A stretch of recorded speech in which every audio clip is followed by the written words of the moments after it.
안녕하세요. 국제아동인권센터 정병수 국장입니다. 오늘은 제가 아동학대, 요즘 언론에서도 많이 시끄럽게 떠들고 있는 아동학대에 대해서 말씀드리려고 이 자리에 섰습니다. 학대라고 하면 어떤 이미지가 떠오르시나요? 얼마 전에 발생했던 것처럼 성폭력, 아동을 대상으로 한 성폭력 사건도, 성폭행 사건도 될 수가 있을 것 같고요. 혹은 구타라던가 칼이나 흉기를 이용해서 혹은 담배 등의 불을 이용해서 아이들을 괴롭히고 안 먹이고 굶기고 때리는 그러한 가혹행위들을 주로 많이 떠올릴 것 같습니다.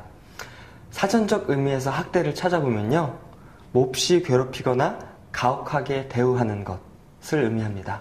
그래서 우리는 아동학대라고 하면은 그래, 뉴스에서 보는 그런 사람들을 대상으로 해서 그래, 저 정도 해야지 아동학대야, 어떻게 아이들한테 저런 행동을 할 수 있을까? 라고 손가락질하기도 합니다. 근데 제가 오늘은 그 아동학대에 대해서 다른 시각을 갖게 되는 신문 기사를 하나 준비했는데요. 이 기사는 2010년도에 나왔던 기사입니다. 이 기사에 보면은 사진에서 보시는 것처럼 알렉산더라는 한 아이가 등장합니다. 이 알렉산더라는 아이는요, 지금 14살이고요. 사진에서 보시는 것처럼 몸무게가 상당히 나갑니다. 260파운드 정도 나간다고 하는데요.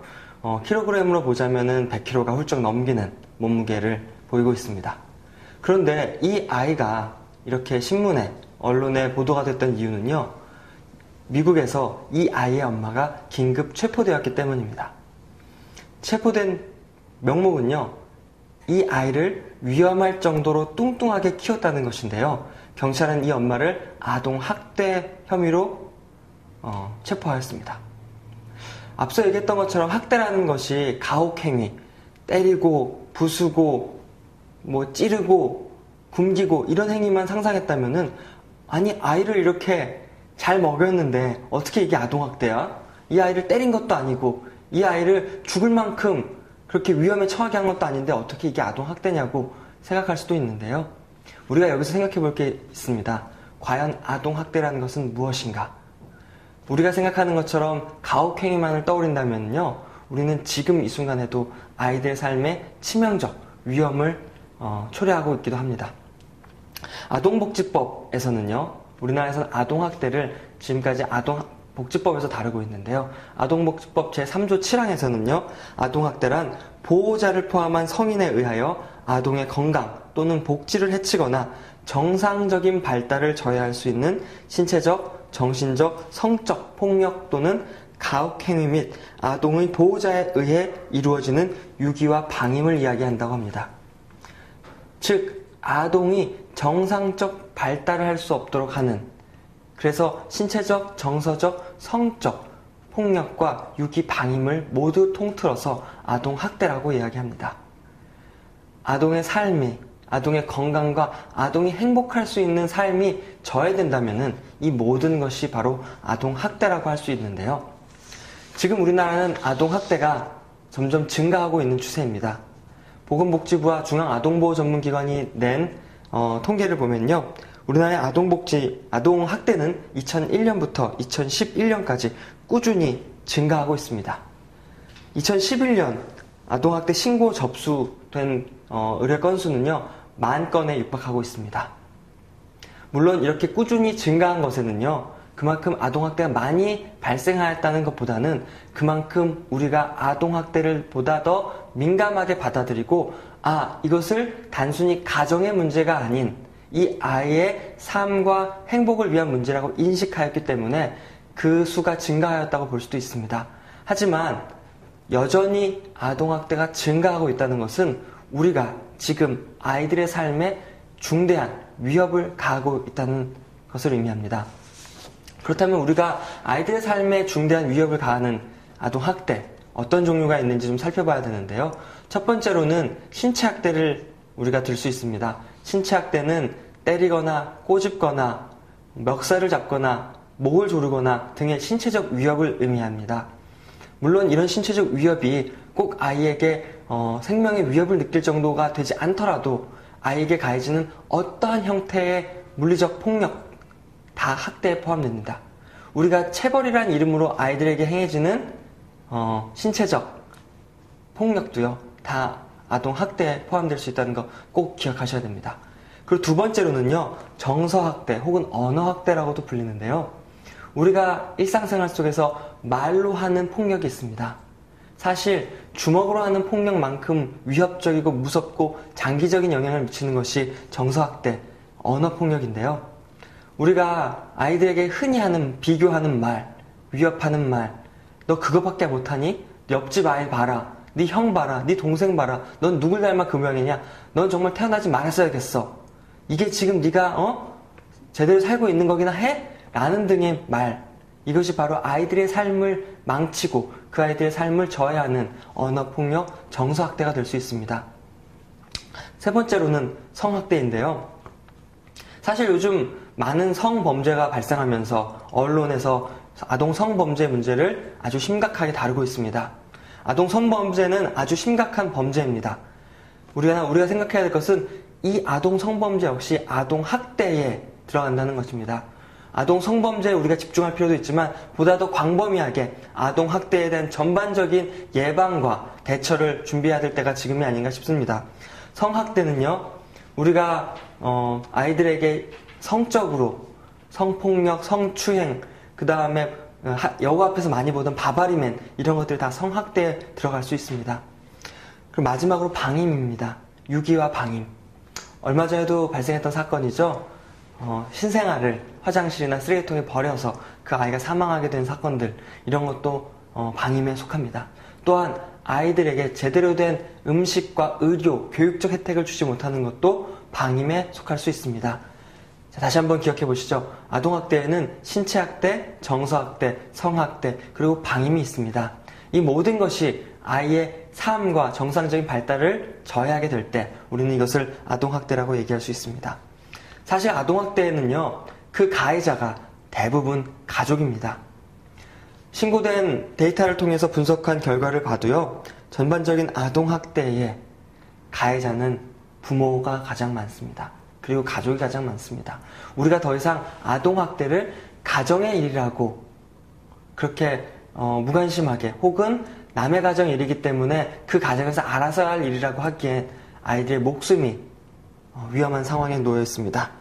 아동학대의 가해를 보면요, 성학대를 제외하고는 대부분의 학대가 부모에 의해서 발생하고 있습니다. 물론 성학대도 48%나 부모에 의해서 발생하고 있고요.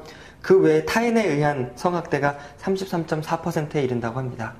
그래서 우리가 아동학대 유형별로 그 가해자에 대해서 알 수 있어야 되고요. 그리고 그 가해자를 통해서 아동학대가 발생하지 않는 예방적 조치가 필요합니다. 실질적으로 아동학대 사례의 유형별 아동학대 행위자 특성을 살펴보면요, 가장 많은 것을 양육 태도 및 방법의 부족으로 들 수 있습니다.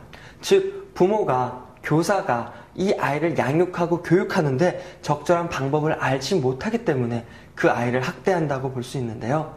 사실 지금 부모, 교사, 지금 성인 세대는 아주 어려움에 처해 있습니다. 그 어려움은요, 한 번도 자기가 받아보지 못한 양육 태도로 아이들을 양육해야 된다는 데 있습니다. 저만 해도 제가 어렸을 때 주변을 둘러보면 아이들이 맞고, 학교에서도 맞고, 집에서도 맞고, 혼나고, 비교당하고, 이런 일들이 비일비재였습니다. 그리고 어린 아이들이 말 안 듣는다고 내복만 입고 밖에 쫓겨나가는 경우도 있었고요. 우리가 어렸을 때는 이런 것이 다 훈육의 일환이라고 알고 자라왔습니다. 그러다 보니 몸에 밴 그대로 아이들에게 그 행동을 그대로 하게 되죠. 몇 해 전에 한 어린이집에서 아이를 발가벗긴 채 겨울에 밖에 내놨다가 그것이 아동학대로 시끄러웠던 적이 있습니다. 그 사건을 사실은 한 외국인이 발견하고서 그것을 사진에 찍어, 동영상으로 찍어 인터넷에 올렸던 것인데요.